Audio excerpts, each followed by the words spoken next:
Welcome, friends, to another enchanting episode of Northern Nights. Gather round the campfire and let the flickering flames illuminate our imaginations. Tonight, we have tales from eerie lights over Reykjavik to unexplained encounters in remote swamps. So sit back, relax, and prepare yourself for a night of mystery and wonder under the Northern Nights.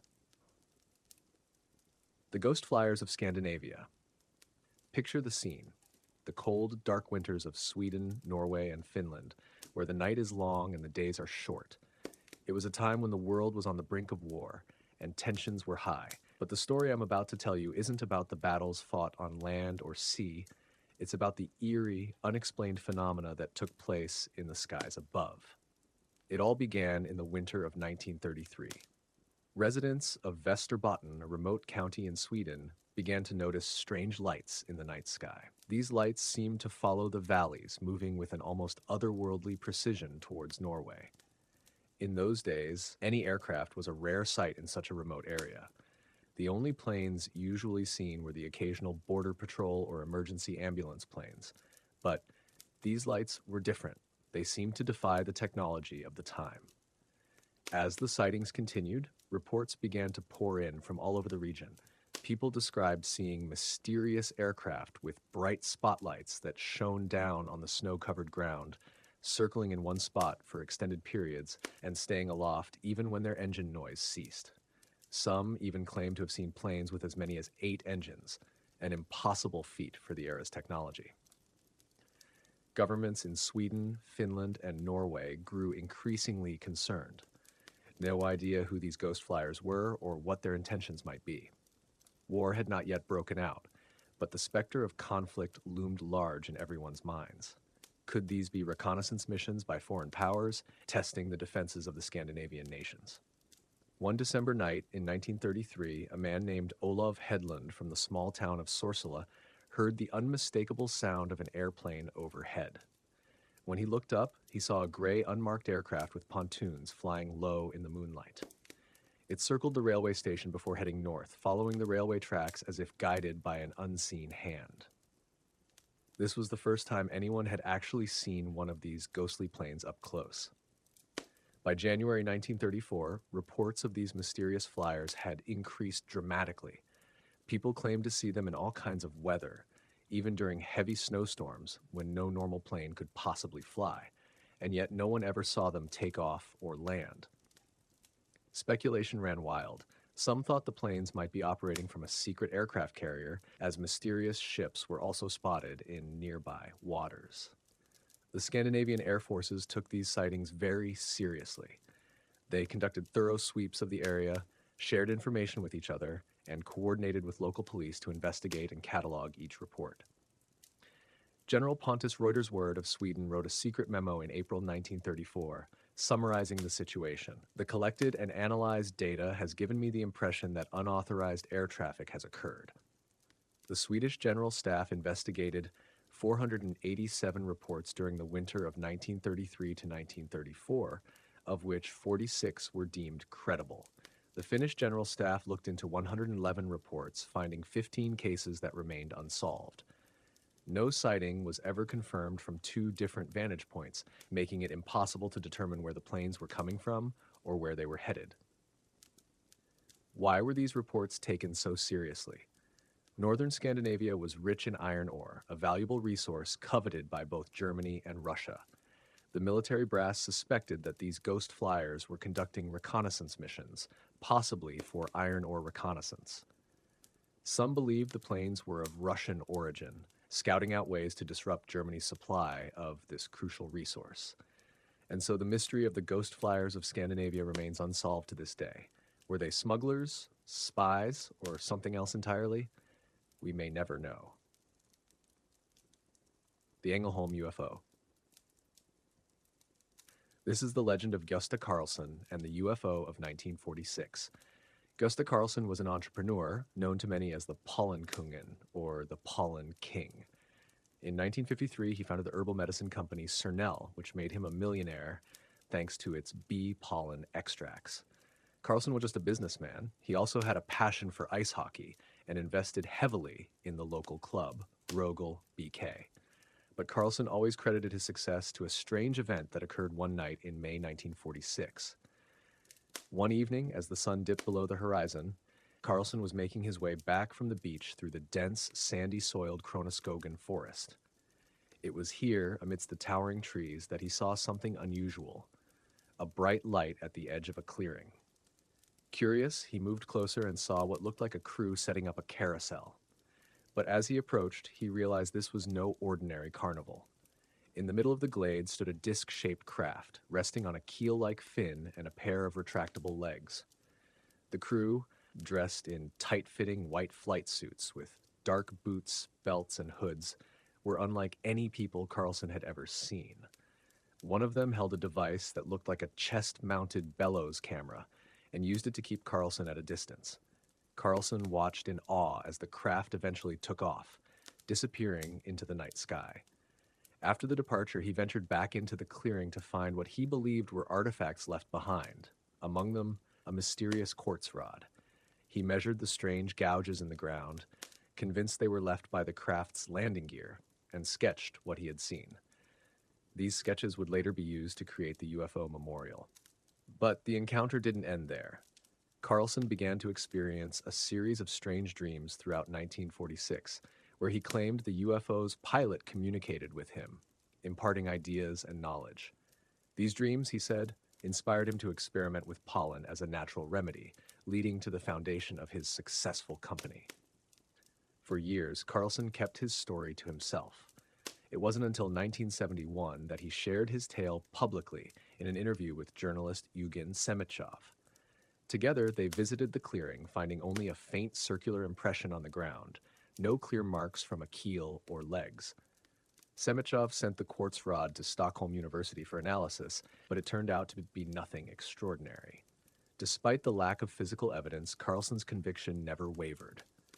In 1972, with the help of the landowner, he erected a monument at the site of his encounter. The memorial features a concrete scale model of the flying saucer, life-size impressions of the landing gear, and copper plaques mounted on pillars detailing Carlson's account.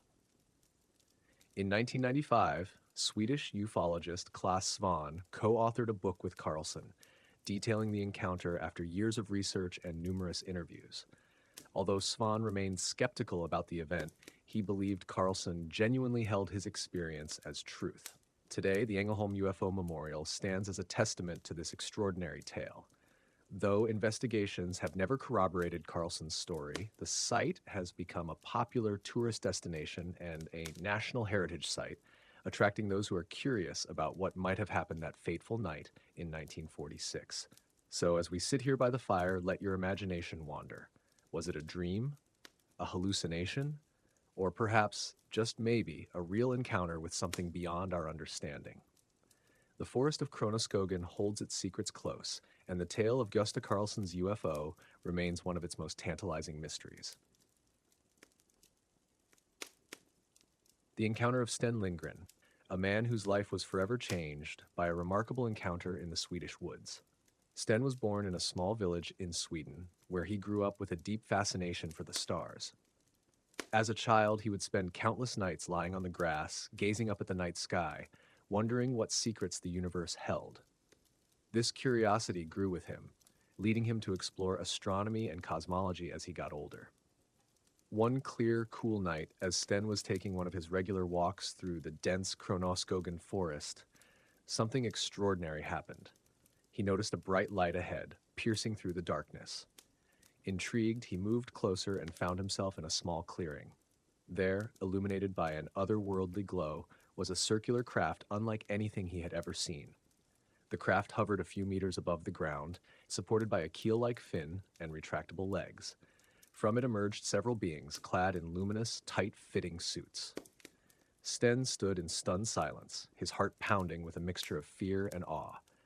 These beings communicated with him, not through spoken words, but through thoughts that filled his mind. They shared with Sten their vast knowledge of the cosmos, their advanced technology, and their peaceful way of life.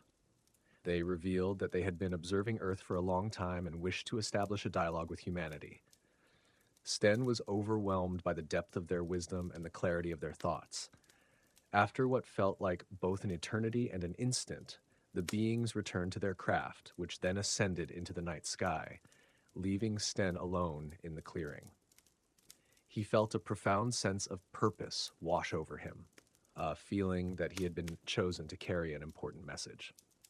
In the days and weeks that followed, Sten experienced a series of vivid dreams. In these dreams, the beings continued to communicate with him, imparting more knowledge and guiding his thoughts. These experiences left an indelible mark on his soul, shaping his outlook on life and his place in the universe. Sten's encounter did not remain a secret for long. When he finally shared his story, it drew both fascination and skepticism. People were intrigued by his account of the beings and their advanced civilization, yet many found it hard to believe. Despite the doubters, Sten stood by his experience, convinced of its reality and significance. The site of Sten's encounter in the Kronoskogen forest became a place of interest. In 1972, with the help of the landowner, a monument was erected to commemorate the event. The memorial includes a concrete scale model of the flying saucer and impressions on the ground where the craft had landed, serving as a physical reminder of that fateful night. Sten Lindgren's life was forever changed by his encounter with the cosmic beings. Though he faced skepticism, he remained steadfast in his belief that we are not alone in the universe. His story continues to inspire wonder and curiosity, encouraging others to look up at the stars and imagine the endless possibilities that lie beyond. So as we sit here by the fire, let us ponder the mysteries of the cosmos and the potential for life beyond our planet. Perhaps, somewhere out there, a cosmic culture is waiting for us to listen to their silent call. And maybe, just maybe, Sten Lindgren's encounter was the first step toward a greater understanding of our place in the universe. Strange Lights over Reykjavik. My name is Bjorn, and I'm a history student at the University of Iceland. What I'm about to share is an experience that has left a lasting impression on me, and I feel compelled to get it off my chest. I've always been open to the possibility that UFOs could be alien spacecraft, but nothing could have prepared me for what I witnessed last night. It all started after my girlfriend and I finished watching a movie. The clock showed around 2:45 a.m., and I stepped out onto our deck to smoke a cigarette. As I stood there, the cool night air filling my lungs, I noticed a light descending slowly across the sky. At first, I thought it was a shooting star, but it moved far too slowly, its descent taking much longer than any shooting star I'd ever seen. I watched it for about 5 seconds when, to my astonishment, it started to ascend in a curve. Suddenly, it made a sharp U-turn in the sky and bolted in the opposite direction at an incredible speed. I immediately called out to my girlfriend to come and see, but by the time she got outside, the light had vanished. However, just a couple of seconds later, it reappeared a short distance away, zoomed off again at high speed, and vanished once more. Unfortunately, my girlfriend missed seeing it. Intrigued and a bit unsettled, I went back inside, but curiosity got the better of me. About 30 to 40 minutes later, I went out again to see if there were more of these lights and to have another cigarette. After a couple of minutes of scanning the sky, I noticed another light. This one moved in a straight line but varied its speed. Over the next 15 to 20 minutes, I saw 5 lights in total, each moving in the same line. They appeared one at a time, and I lost sight of them as they passed over my apartment building. They seemed to be very high up. This time, I called my girlfriend again, and she managed to see 2 of the lights. She agreed with me that there was something very strange about them. We both went back inside because it was freezing outside. Just as I was about to go to sleep around 4:40 a.m., I stepped outside for one last cigarette. The sky was beginning to lighten, but it was still semi-dark. I observed 5 to 6 more lights, appearing one at a time far off on the horizon. They seemed to appear out of nowhere, then shot away at high speed and vanished. One light even whirled in the air before it disappeared. It was surreal. That night, the sky was mostly cloud-free and brilliantly starry. There was little air traffic due to a volcanic eruption 200 to 300 kilometers away, which had caused many European flights to Iceland to be canceled. Perhaps these UFOs were observing the volcano, taking advantage of the reduced air traffic. But that's just speculation. This experience has left me with more questions than answers. I don't know what I saw, but I do know that it was unlike anything I've ever experienced before. Whether it was an alien encounter or something else entirely, it was a night I'll never forget. As our campfire dwindles and the night grows deeper, we bring this episode of Northern Nights to a close. Thank you for joining us under the starlit skies. If you enjoyed tonight's tales, please like this video and subscribe to our channel for more mysterious encounters. Until next time, keep your eyes on the skies.